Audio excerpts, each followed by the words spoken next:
So can you widen things out a little bit? Can you see outside what you would ordinarily choose to see? Can you come outside your ordinary track and just get on another one and see something different?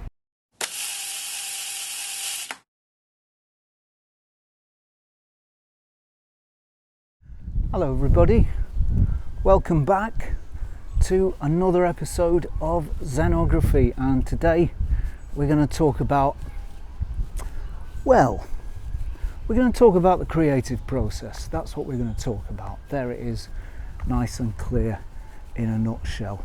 I've been out shooting this camera today.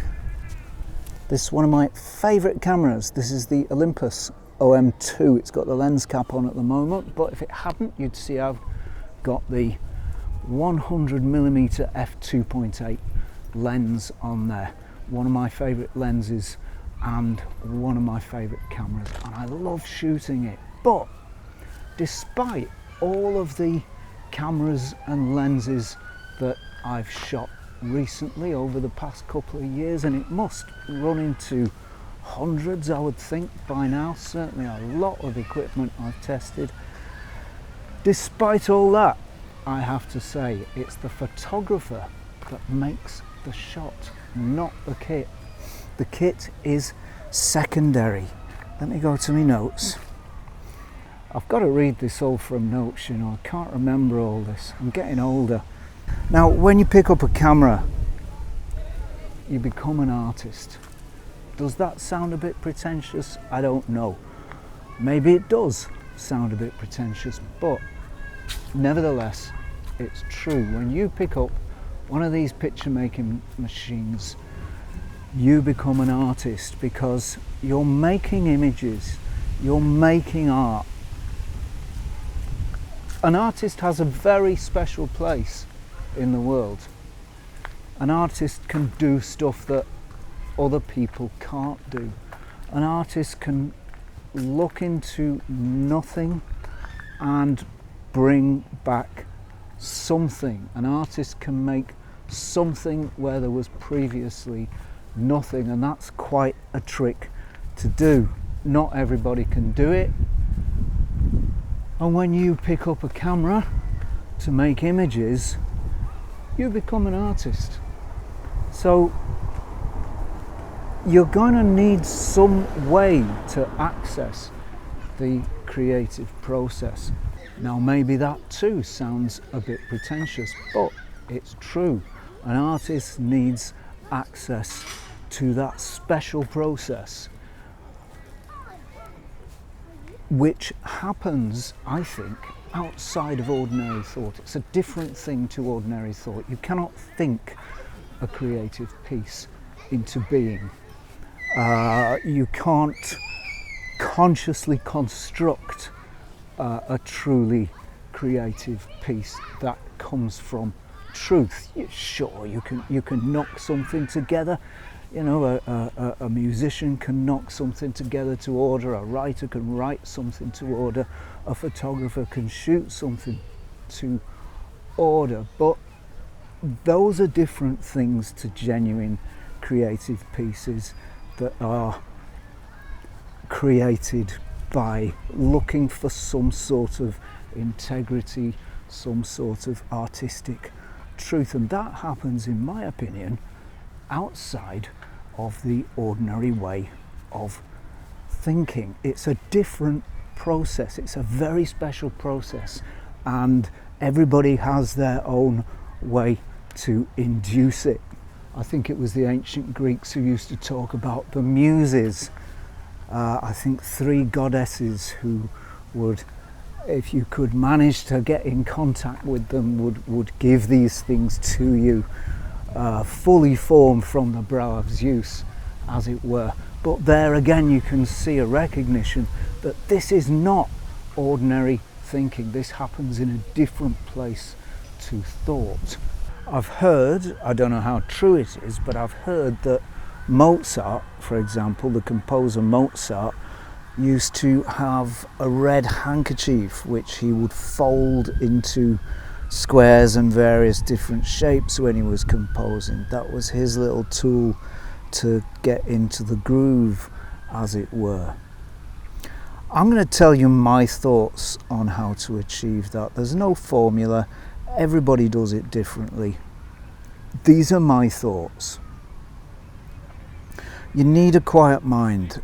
I can't emphasize how important that is. If you've ever tried to create anything or do anything constructive after, for example, arguing with somebody, you can't do it. There's too much in your mind. It's buzzing around and around and around. You can't do it. Similarly, if your mind is full of thoughts of, oh gosh, I've got an appointment in an hour's time, I've got to get to work, I've got to do this thing, I've got to do that thing, busy, busy, busy, it's unlikely to happen, or it's less likely to happen. You need to be able to allow your mind to become quiet. So nothing on your mind, that's the first thing. Absolutely nothing on your mind of any practical stuff, any ordinary day-to-day worldly stuff. Remember, this is art, not logic, so you can't think it. So then you've got to stop trying. It comes when you stop trying. Don't try too hard.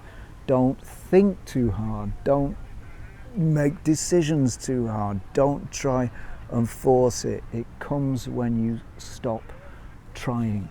It's important to play. This is a difficult thing to do if you can't get into that childlike state of mind and just muck about, just have fun, just let everything go, let all your serious considerations go out the window.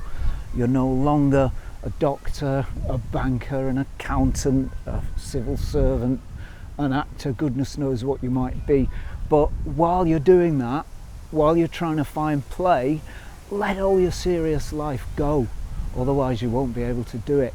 You can't do this if you're bringing with you baggage from the ordinary world. You've got to let it all go and you've got to play. And that is a hard thing to do for a lot of people, because a lot of people are,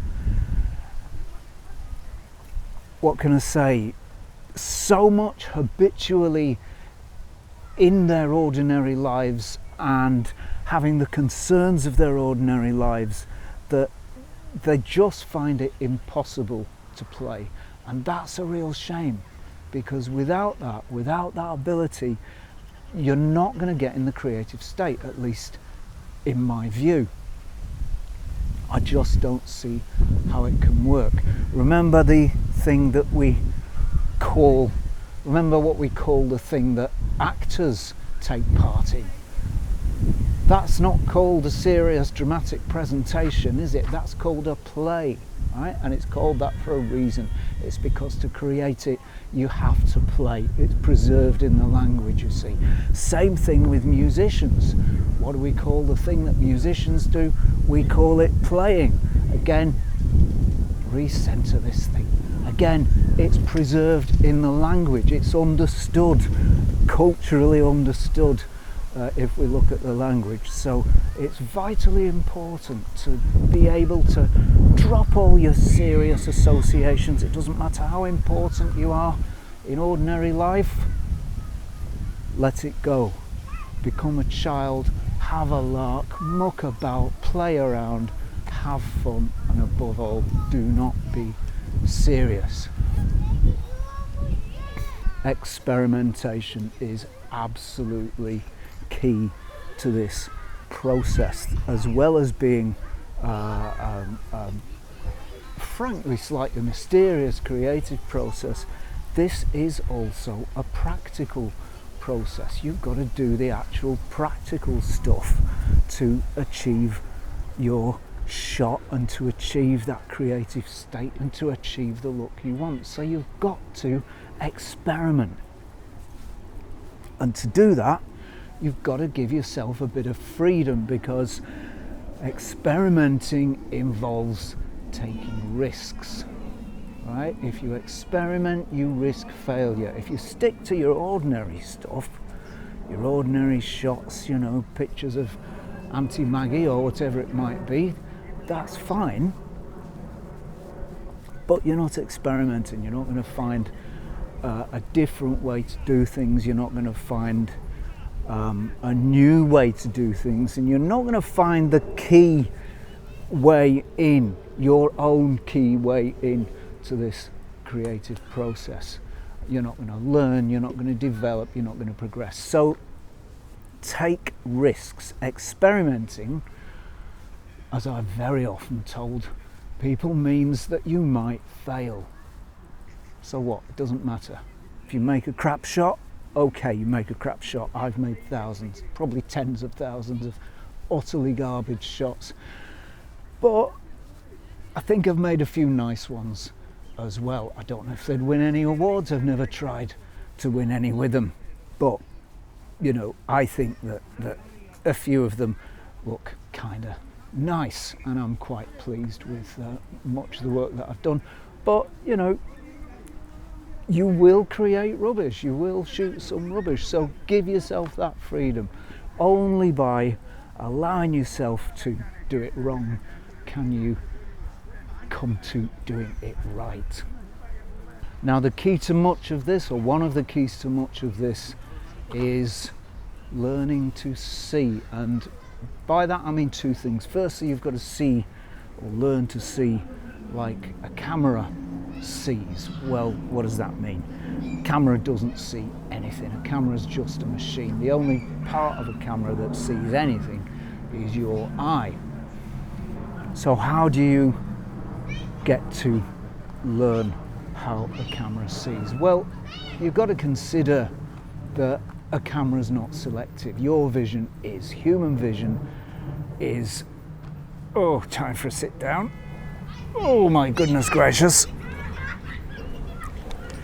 There we are. Human vision is selective. So you can choose what you see. You can ignore the background of what you're looking at. It's a little bit like if you're in a noisy room and somebody calls your name. You can hear that.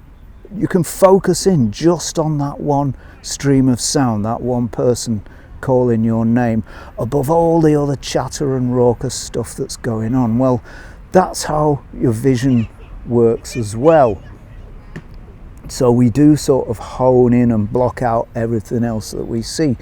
So very often beginner photographers are a little bit disappointed because they'll take a shot and it doesn't look anything like what they've seen.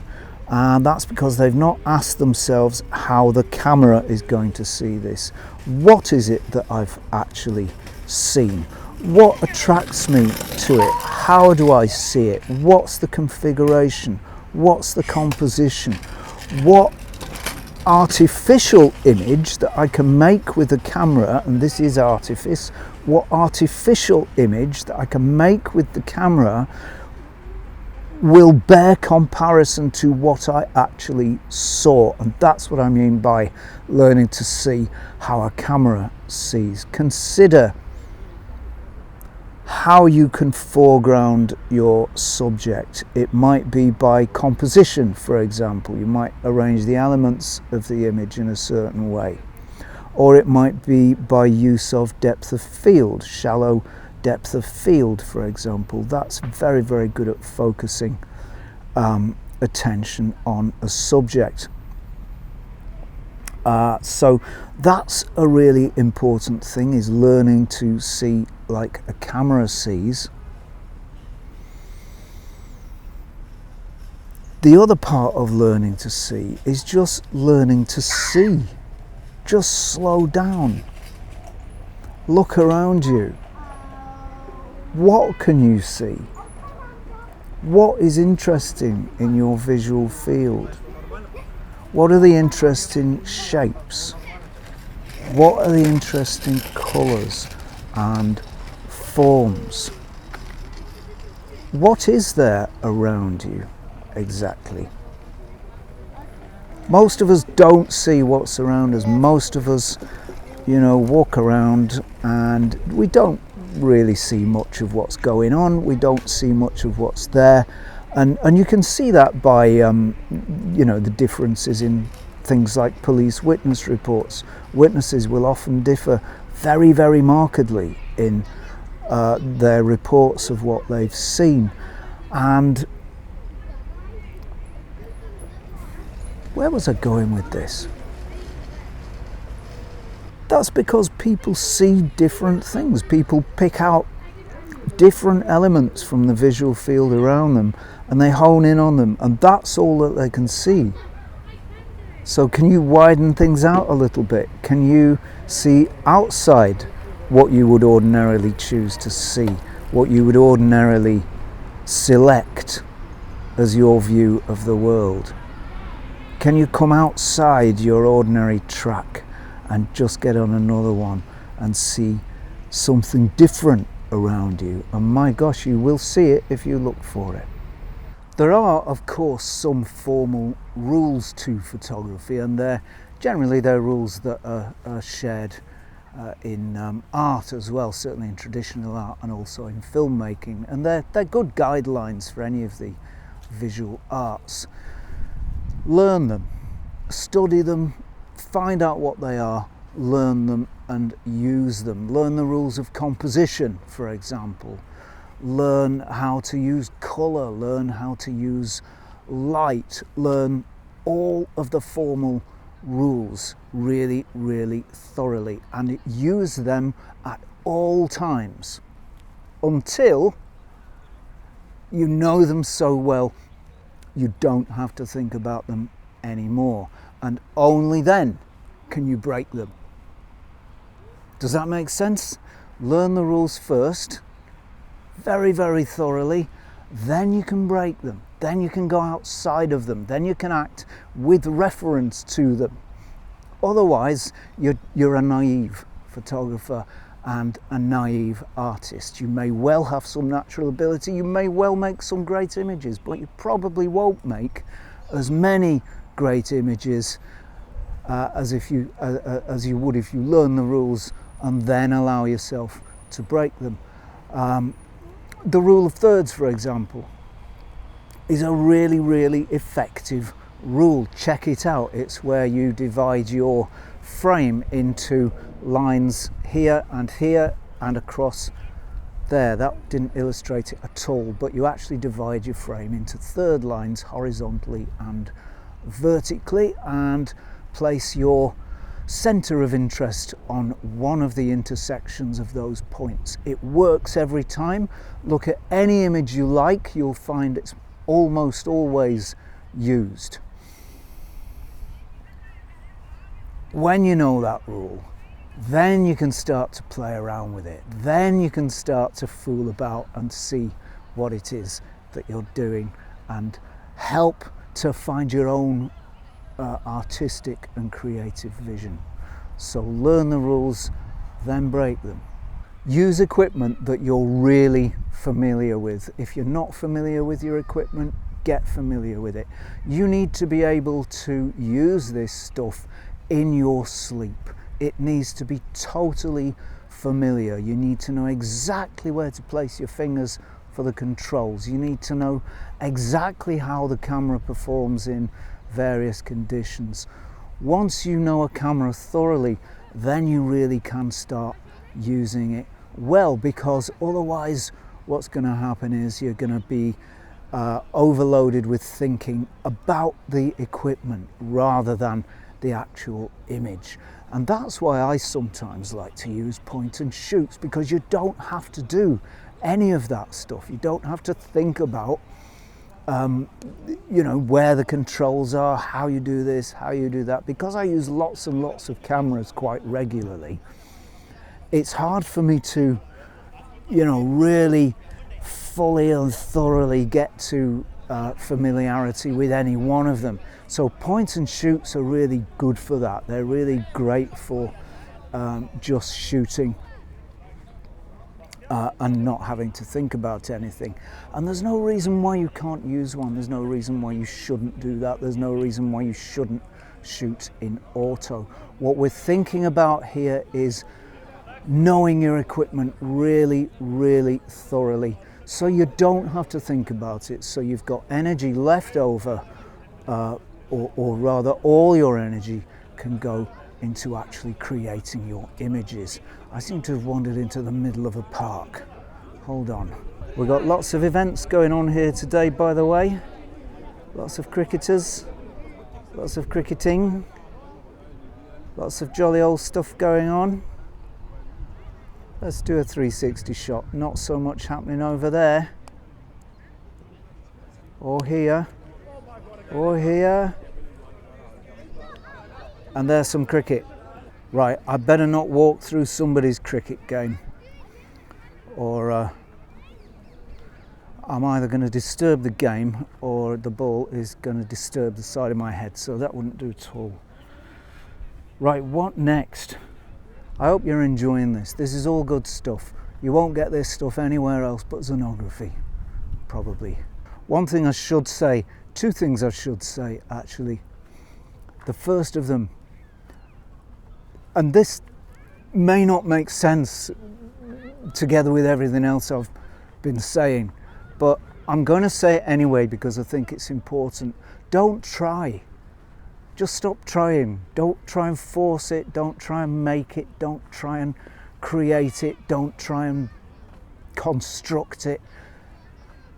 Do not force things. Don't try to force things. Don't try at all, in fact. Just go out and shoot. Try and lose yourself. Don't think. Just act. Don't worry either. It doesn't matter if you don't make a good shot that day. We all know what it's like to go out shooting and it just doesn't seem to work. Some days you just can't make a decent image to save your life. Maybe you've just missed a really great image. That's happened to me loads of times. Maybe you're in a place where you just can't seem to see anything. That's happened to me quite a lot. Maybe the lighting's not right and you can't get the colour right and the exposure's all messed up and it all looks bleak and grey and horrible. Well, don't worry, just keep shooting. Worry will mess up your head. Any trace of fear or doubt or worry is just going to mess up your head. So leave it behind, put it down, let it go. Right, there's a seat over here. I need to sit down. I'm just hoping nobody bags it before I get there. I've enjoyed making this episode, actually. I've just tried to leave it a little bit free, if you know what I mean, and not think about it too much, not really worry too much about, whether I've exactly hit what I wanted to hit or not. So that's quite a nice way of doing it, actually. I've quite enjoyed doing this episode. Yeah. Liberating. I feel liberated. I'm now liberated. I don't know from what, but I feel liberated. Oh, back on the bench, thank goodness. What more is there to say? I don't know. Let's have a look. Fear. We were talking about fear earlier, and there is some fear that you can experience when you're doing this. Fear can be an enemy when you're doing this. You can kind of use that fear. You probably know from other spheres of life. Fear is effectively a form of energy, and you can use that fear and put it to use in the project that you're working on. If that makes sense, it can turn creative. It doesn't have to be destructive. You can turn it around. Fear often I tell you where fear strikes me often. Very often fear strikes me as a photographer when I'm doing street photography, and I do experience quite a lot of fear when I'm doing that. Actually, it's a scary thing to do, especially when you really want to get a shot of somebody. Maybe you've got a shorter lens than you want, and that can be quite scary and quite daunting. These days I've actually got over that by just shooting anyway. I've actually got much bolder about street photography than I was a year or so ago, and I've just put the fear down. I've just left it behind and left it back in its box, back at base, back where it belongs, and not with me and not with my photography. Very often I will just go up to somebody, not right up to them obviously, because that would be rude, but very often there's only a fairly short distance between myself and a subject, and I'll take this shot. Very often they'll see me taking this shot, and sometimes people feel a little uncertain about that, but I've found that a smile goes a long way. So I'll take the shot, give a cheery thumbs up, thank you, nice smile, and just walk on. I've never got into trouble doing that on the street. I might have just spoken too soon, I hope I haven't, but up to now I've never had any problem shooting on the street. One man did get a bit cross with me once, but he was drunk and he didn't know what day it was. I hadn't photographed him anyway, but in fact he was, I don't know, about 50 yards away, so I couldn't possibly have photographed him. He came up to me quite cross and quite drunk. I explained that I hadn't photographed him and walked away before he got even more cross. But that's the only problem I've ever met. Nobody I've ever shot on the street has ever disliked what I've done, or upbraided or told me off for doing it, or reacted negatively in any way at all. And that, I think, is almost always the reaction that you will get. So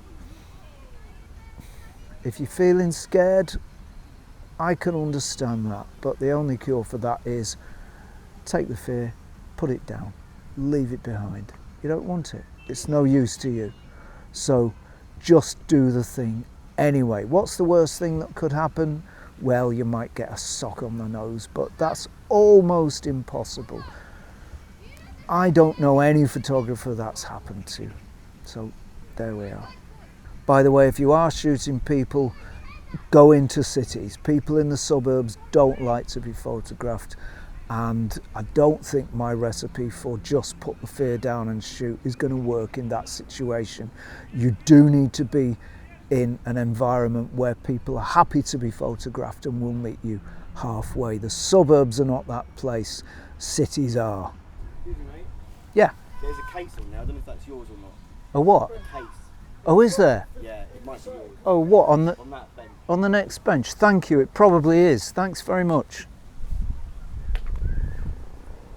Oh, those two gents very kindly told me that I've left my case for my little Osmo Pocket behind on the next bench, so we'll go as quickly as we can, which isn't too quickly, I must admit these days, as quickly as we can up to that bench. Ah, and there it is.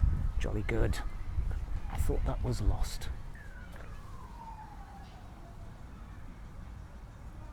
Thank you to those two gentlemen. That was very kind of them to mention that. Some wouldn't, they did. Thank you, chaps. So I'm off to shoot the rest of this roll on my beautiful, fantastic little OM2 here. It's Sunday afternoon and I'm going to take it nice and gentle and just see what I can find. I might shoot a load of old tosh. I might shoot a gem in amongst all the rest. We shall see, and time will tell. I do hope you've enjoyed this episode, and I do hope it's been useful, a little different to usual, but why not vary it a little bit? If you've got anything that you would like to see on this channel, please do let me know in the comments box. I'm always open to suggestions about what people would like to see, and if enough people want to see it, then I will certainly make it. So let me know what you might like to see, or even what kind of thing you might like to see, and if you've got any gear you'd like me to test, then I'd be very happy to test it. So do let me know if you'd like to your camera or your lens, or indeed a camera and lens combination, to appear on the show. That would be nice. Please don't forget to like, subscribe and ring the jolly old bell before you go. Do all that YouTube-y type stuff. Many thanks to subscribers. If you've enjoyed the show, give us a sub, chuck us a sub, that would be appreciated. Many thanks go to patrons, without whom this show, this channel could not do what it does. Many thanks for your support, and that is a heartfelt thanks. So that's it from me for now. What's the next bit? So that's it from me for now. I hope you've enjoyed the episode. Thanks for watching, and please do join me next time, if you're not too busy, for a spot more Zenography. Cheerio all.